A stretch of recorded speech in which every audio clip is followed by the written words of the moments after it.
función de los órganos femeninos, en este caso la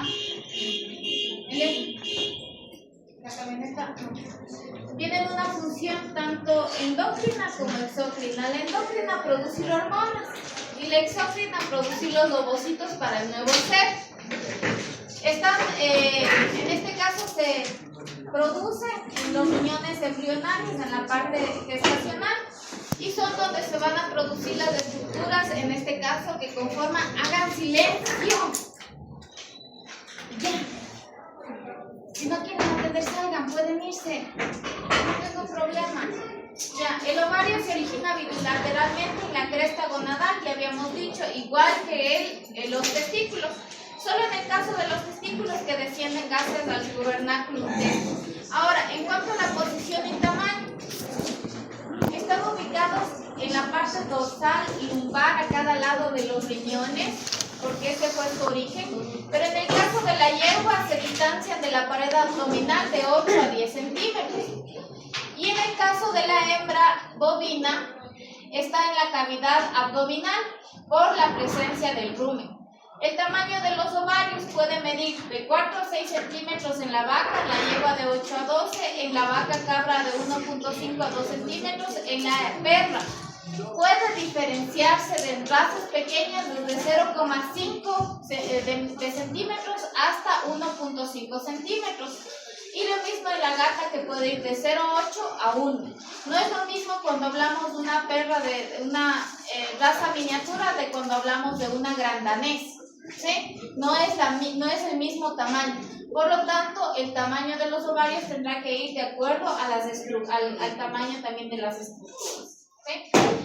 Ya sabemos que el ovario, en este caso, un marcador.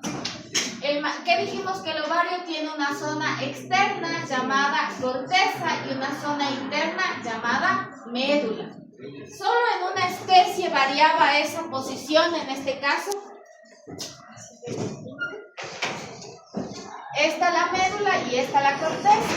En el caso del ovario del equino, esta parte es la corteza y todo esto es la médula. Por lo tanto, cuando voy a hacer chequeo ginecológico, por más que yo coja el ovario, si no le toco la parte de adentro, no veo estructuras. Solo aquí se dan las estructuras. ¿Sí? En cambio, en el bovino, a todo lo largo de la corteza encontramos estructuras. ¿Sí? Esta es la diferencia entre los ovarios de los mamíferos. Solo cambia, en este caso, la posición y estructura en la yegua. ¿Sí? Y de ahí que encontrábamos en el caso de las estructuras externas, encontramos folículos primordiales, primarios, secundarios, terciarios, de Gram. 5 tipos de estructuras de folículos. ¿Por qué hormona está estimulada? Por la FSH o folículo estimulante. ¿Dónde se produce esta hormona? Es producida por la hipófisis. Por la adenohipófisis, que es a la vez estimulada por la FSH, que por el factores liberadores del hipotálamo. Que proviene del hipotálamo. Sí, son factores liberadores.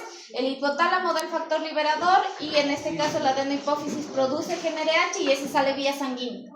Cuando encuentra receptores empieza a producir folículos y cuando no hay receptores cambiarán los receptores a LH.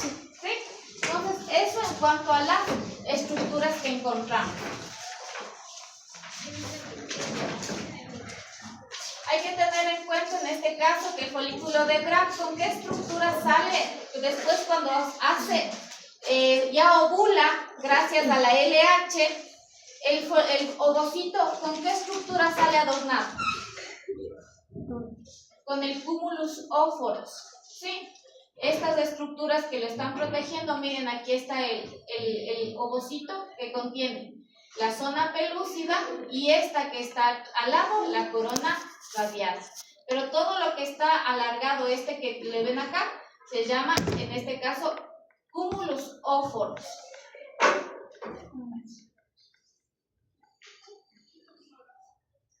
¿Sí? El óvulo está rodeado por una capa delgada de fibrillas llamada zona pelúcida y se extiende y dispone alrededor del ovocito la corona radiata, que son pequeñas en caso de estructuras que le van protegiendo al ovocito hasta alcanzarla, en este caso la ámpula, en donde se desnuda por completo y espera los espermatozoides. Ahora, esta parte es importante y siempre les tomo esta en la prueba. Dice aquí que el ovocito primario tiene su primera división mitótica durante la fase de maduración preovulatoria. Y la segunda fase de división mitótica se da en la fecundación, ¿sí? La yegua y la perra, este proceso tiene lugar en la ovulación y la segunda división mitótica termina en la trompa uterina luego de la entrada del espermatozoide al ovocito, ¿sí? Nuevamente, les he preguntado, ¿cuándo se da la primera división mitótica? ¿Sí? Después de la ovulación, en fase preovulatoria, ¿no es cierto? Se ovula y se da la división mitótica. A excepción de en la perra y en la yegua, que este proceso tiene lugar en la ovulación, ¿sí? Revisen con el texto que está más arriba. Aquí les dice, simultáneamente con la diferenciación del ovario tiene lugar las fases de proliferación meiótica y maduración del ovocito.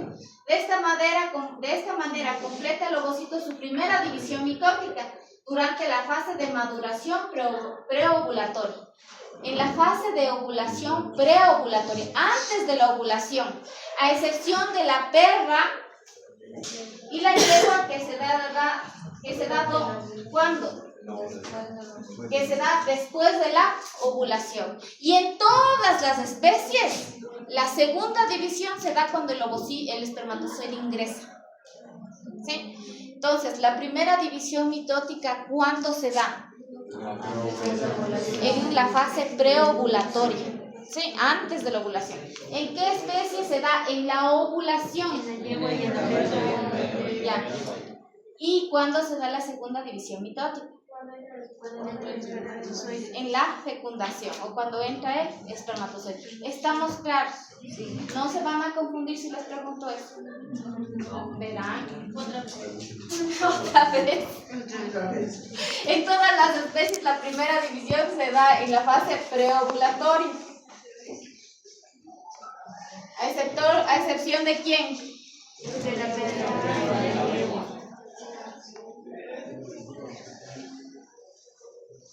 ¿Cuándo se da la primera fase ovulatoria en la perra y en la yegua?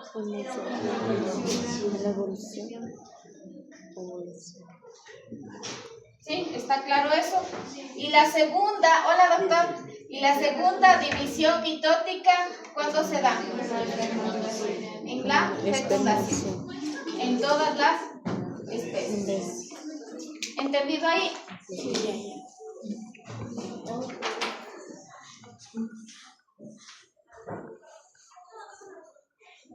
Ya saben que la hormona que hace que se rompa, en este caso, que se produzca la ovulación, en este caso, y se da durante la fecundación cuando entra el espermatozoide. Complicados procesos vasculares y enzimáticos de reestructuración llevan a la formación en el sitio donde se fija el folículo, va a tomar el nombre de estigma. ¿Sí? Donde se está dando el folículo de Graf, ese segmento del ovario se llama estigma. Estigma, ¿sí? Se rompe bajo la influencia de ¿qué hormona? De la LH o luteinizante. Durante el próximo proceso el óvulo es expulsado junto a las células foliculares que lo rodean, líquido folicular, y llegan al interior del primer segmento, en este caso del oviducto. ¿Cuál es el primer segmento? Es el infundíbulo. Infundíbulo, ámpula, istmo. Desde adentro hacia afuera, infundíbulo, ámpula, istmo. ¿Se acuerdan que les dije que el infundíbulo tenía forma de un guante de béisbol? Sí. Ya.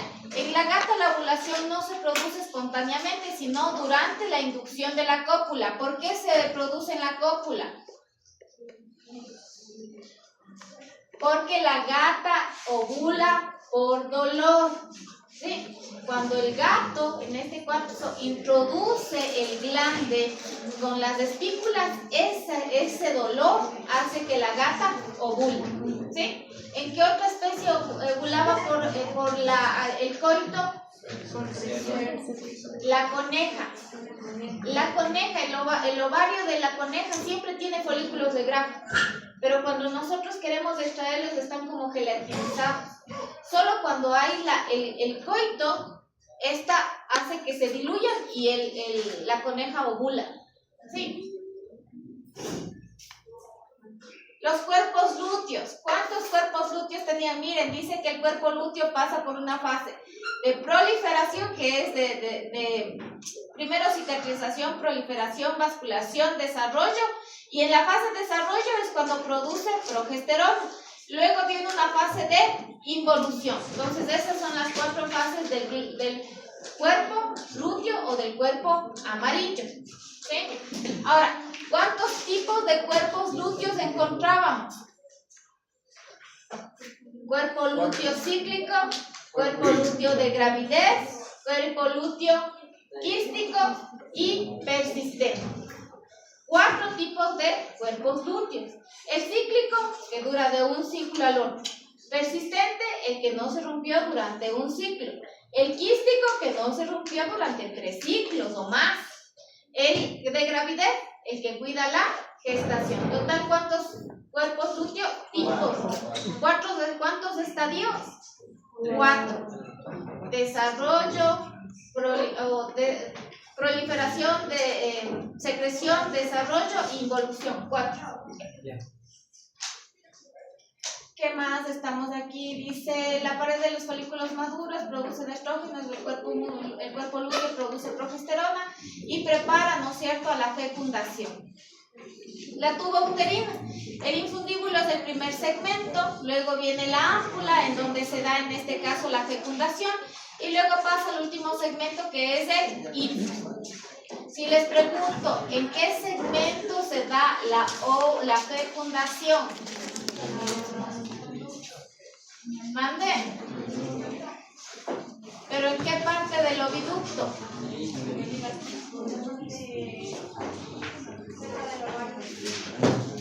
Ahí les voy a poner 0 y esa va a ser una pregunta. A ver, ¿quién me dice en dónde se da la ovulación?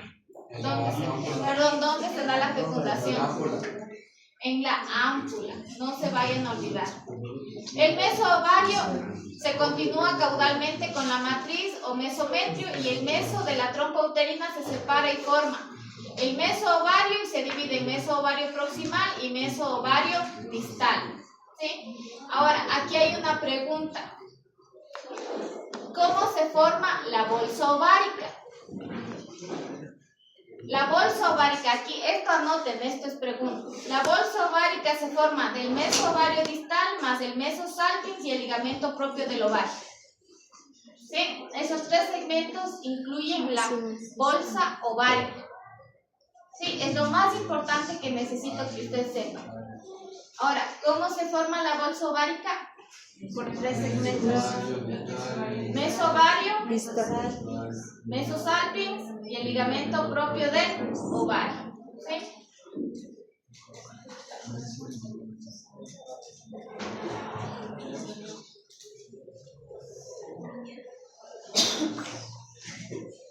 Hay diferencia entre las especies, ¿verdad? La bolsa ovárica en la yegua casi no le está protegiendo al ovario, no le está así. En el caso de la perra en el caso del bovino es como un guante de box que le está protegiendo. En el caso de la yegua no le está atrapando, está casi separado. En el caso de la perra y la gata está envuelto el ovario en grasa y casi no se identifica la bolsa ovárica.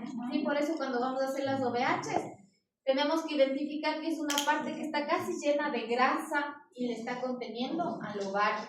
¿Sí? El útero, ¿cuántas partes tiene? ¿Cuáles? Cuernos, matriz, cervix las tres: cuerpo, cuernos, matriz y cervix. Aquí están las formas. Yo les había dicho en este caso que en el caso del perro y la gata, el cuerpo casi no tiene mucha estructura y sus cuernos son alargados como unos lapicitos, ¿sí? Lo mismo en la gata, y este segmento es el cervix, ¿sí? Este chiquito que está aquí. En el caso de la cerda, el cervix es amplio en forma de un zigzag.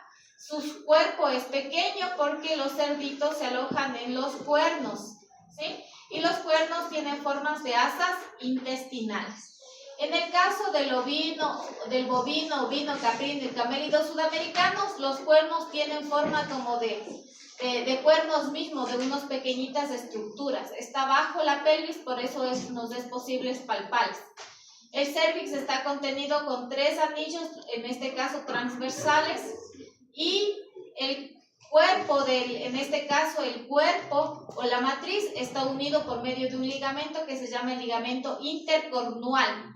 Este ligamento en las otras especies casi no es visible, ¿sí? Y en el caso de la yegua, el espacio de la matriz es lo más grande porque aquí se cría o se desarrolla el feto. Por lo tanto, en el perro, en la cerda, en las demás especies se desarrollan los fetos en los cuernos. En el caso de la yegua se desarrolla en la matriz, ¿sí? Y casi no tiene separado en la parte media. La matriz es un solo segmento amplio, ¿sí?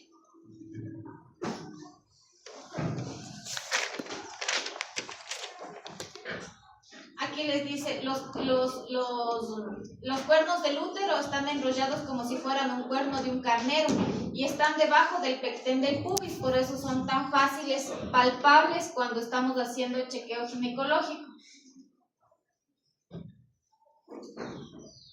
Sí, en este caso aquí podemos ver una fotografía y aquí podemos ver la bolsa ovárica, el infundíbulo, el ámpula y este segmento, el irso.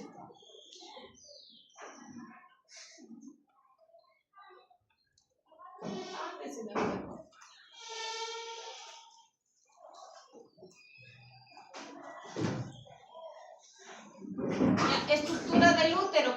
Si es un órgano hueco, ¿cómo estará conformado? Por una túnica mucosa denominada endometrio, una túnica muscular llamada miometrio y una túnica adventicia llamada perimetrio.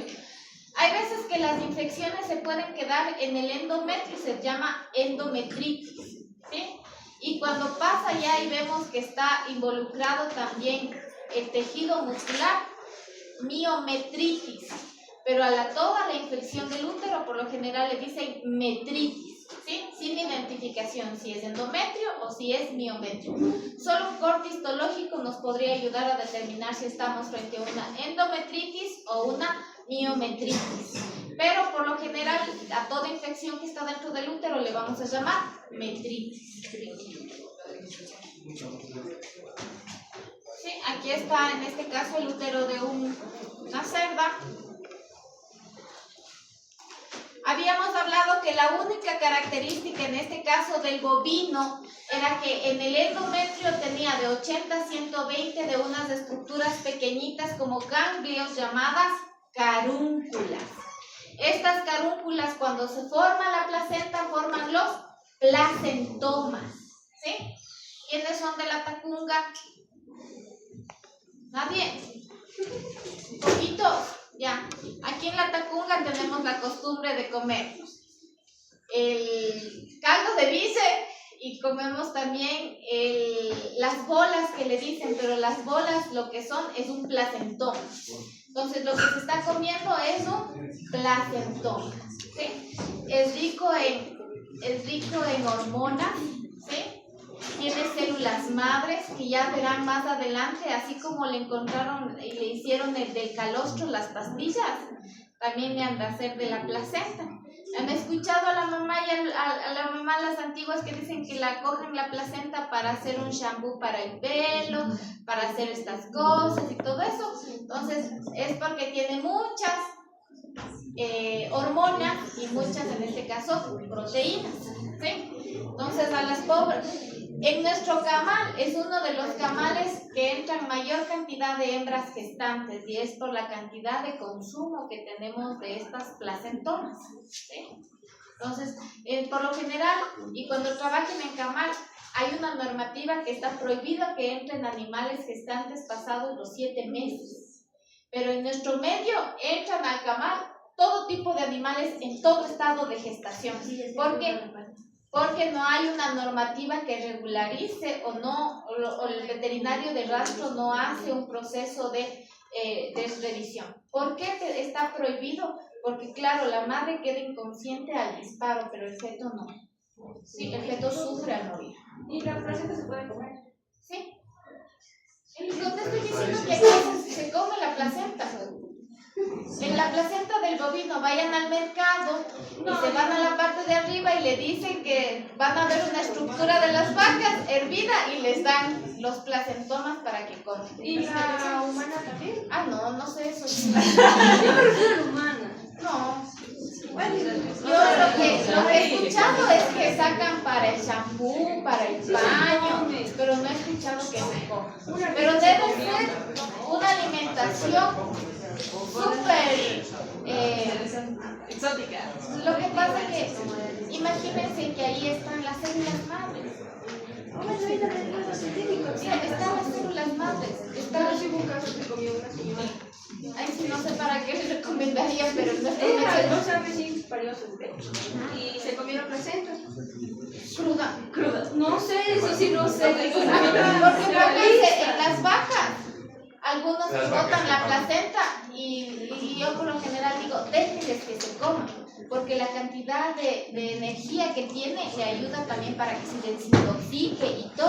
Pero en el humano no pasa lo mismo. En el humano no, nunca he escuchado un caso de que se coman la placenta, de que coman la placenta para evitar el baño, he escuchado para hacer shampoo. Entonces, ¿cómo lo hará? No sé. Pero un caso que se comió un artista. La placenta de su bebé. Ah, ya sé cuál es. No sé. Sí, no. No tengo ni idea de eso. Y ahí si me coge, te entrego. No, esa es uno de los casos.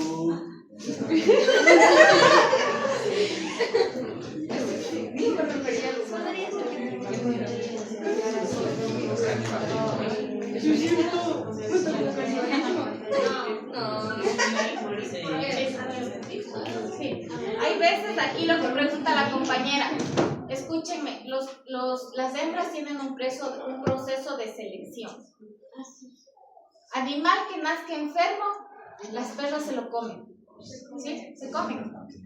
A un perrito que nazca enfermo, la perra se lo come. No lo deja que viva. ¿Sí? A no ser que sea una primeriza, porque en perras primerizas a veces no saben ni que los pasa. Paren y salen corriendo viendo a la cría. Y después uno tiene que hacerles que laman todo y todo el proceso. Pero son pocas las perras que hacen eso. Pero por lo general, una perra hace un proceso selectivo. Cuando hay una cría que está enferma o que no es normal, ella la come. Ahora, en el caso de cuyes y conejos, incluso los pollos, falta de proteína, falta de calcio, los pollos se comen el huevo. ¿Sí? Eso sí es verdad. En el caso de los cuyes y los conejos y los cerdos, hay canibalismo. ¿Sí? Baja proteína, el cerdo se come sus lechones, el cobayo se come, en este caso, a los gazapos, por falta de proteína, deficiencias nutricionales. ¿Eso es por instinto de desesperación que le bajó la proteína o que no está fuerte? Tiene la sensación, ¿no ves que ellos se comen la placenta? Sí. Y como tiene esa sensación de deficiencia, empieza a comerse los lechones y empieza a comerse los gazapos. Se busca alimento y lo primero que ve son los que están ahí, así que se los come. Sí. Si hubiera otra cosa, comería eso, ¿no? Ciertas veces los hijos. Es que las conejas, todos los animales son crepusculares, es decir, paren en la noche, ¿sí? Por lo general, ¿sí? Y ahí es un proceso en donde no vemos y si es que hay deficiencias se los comen. Lo mismo cuando saben decir les asquearon porque meten la mano a las personas que no tengan y les huelen de otro lado. Hay hembras que son muy celosas y les rechazan, les botan. ¿Sí? Entonces hay que tener en cuenta, las conejas son muy celosas. No, y en esos casos, ¿de qué tendríamos que hacer? Pero necesitaríamos, digamos, mover a la cría. ¿Qué tendríamos que hacer si no queremos que la mamá dé rechazo, pero tenemos que mover la cría? En el caso de los gazapos, ellas ya preparan su nido. No puede haber equivocación, ellas ya preparan su nido, su maternidad, si se lleva a y si no puedes mover, la cría se le fue por otro lado. Ha habido muchos casos de que la coneja está pariendo, sale y por las rejas se caen al suelo. Entonces ahí lo que pasa, coges un guante y primero le metes o le topas a la coneja, le envuelves en una placenta o le envuelves en la secreción de ella y de ahí le pones. ¿Sí? Lo mismo se hace cuando queremos que los lechones le cojan al otro, de otro camada. Cogemos la placenta de esa cerda y le envolvemos ese lechón y le soltamos. En el caso de los borreguitos, allá hay un caso diferente. Si se murió el borreguito, al otro borrego le cogen, le sacan el pelaje y le cubren, le hacen como un saco. Y ahí la borrega le coge.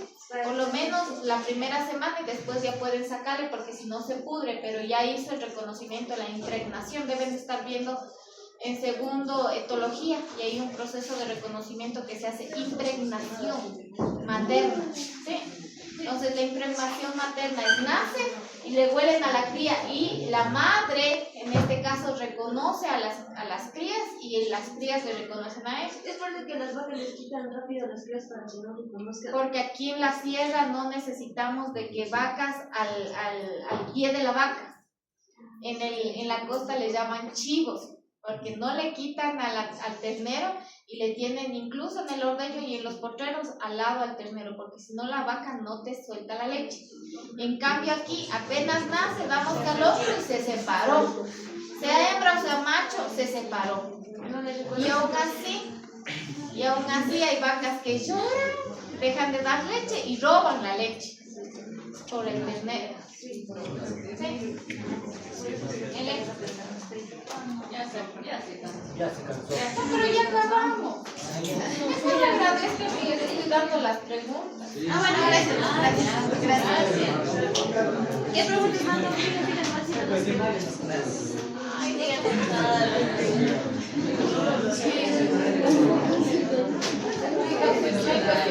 ¿Qué es lo que se me ocurra tomando? En la vagina, en este caso, va desde el orificio externo del útero hasta la entrada, en este caso, de la uretra.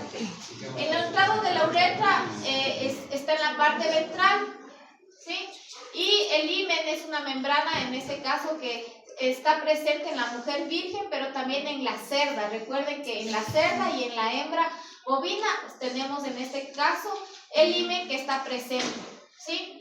Por eso en el caso de las cerdas primerizas utilizamos un catéter que no es en forma de churito, sino es en forma de un taponcito, para que no lastime, no lacere y no haya presencia de sangre en el momento de inseminar, porque si no, la sangre hace que los espermatozoides no fecunden, ¿sí? Son espermatocidas. ¿Sí? La presencia de sangre evita la fecundación, mata los espermatozoides. Sí, solo hay himen en la cerda y en la vaca, ¿sí? No hay en las otras especies. En la potra también. ¿Qué más? Ustedes ya reconocen en este caso el fornix. Estos son los placentomas. El vestíbulo vaginal va desde la entrada del surco suburetral hasta la salida de la vagina. Y en este caso, en la salida de la vagina, lo que encontramos en este caso es la vulva, que son la presencia de los labios vulvares. Si ya dijimos cómo era la forma de la vulva, déjenme ver si hay un gráfico. Ya no hay gráfico. Sí, ya se acabó. Entre los ligamentos que suspenden al útero tenemos el ligamento ancho del útero, el mesosalpinx. ¿Cuál será la estructura que se llama mesosalpinx? Meso-ovario, el que sostiene el ovario. Meso-útero, el que sostiene al útero. Mesocervix. ¿Y cuál será el mesosalpinx? Mesosalpinx se llama el que sostiene el oviducto. Por eso la infección del oviducto se llama salpingitis. infección, a veces infecciones uterinas, metritis, ascienden hacia el oviducto y a esa infección decimos salpingitis. ¿Sí? Y eso es todo de lo que tenía que darles. Este cuadro sí les puse, es necesario que usted se aprenda, tomen en cuenta, y ahí hemos incluido aparato genital femenino y entramos al sistema circulatorio. Hasta ahí nomás, no les voy a dar más. Expresiones clínicas, por ejemplo, ya saben que es un quiste ovárico. La ovirectomía, ¿qué es la ovirectomía? Extirpación del ovario. La histerectomía, extirpación de parte del útero. Ovario, histerectomía, extirpación de ovario y parte del útero. Metritis, endometritis, miometritis, perimetritis, ya saben lo que es. Parametritis, está involucrada en este caso la parte de la pared. La piometra es la presencia de pus, todo lo que antecede a pio es presencia de pus, piometria. Vaginitis es infección de la vagina, etc. De eso tiene que haber. Estamos haciendo términos o ya no. Ya no, estamos estudiando. Y entramos a cardiovascular. Señores, cuando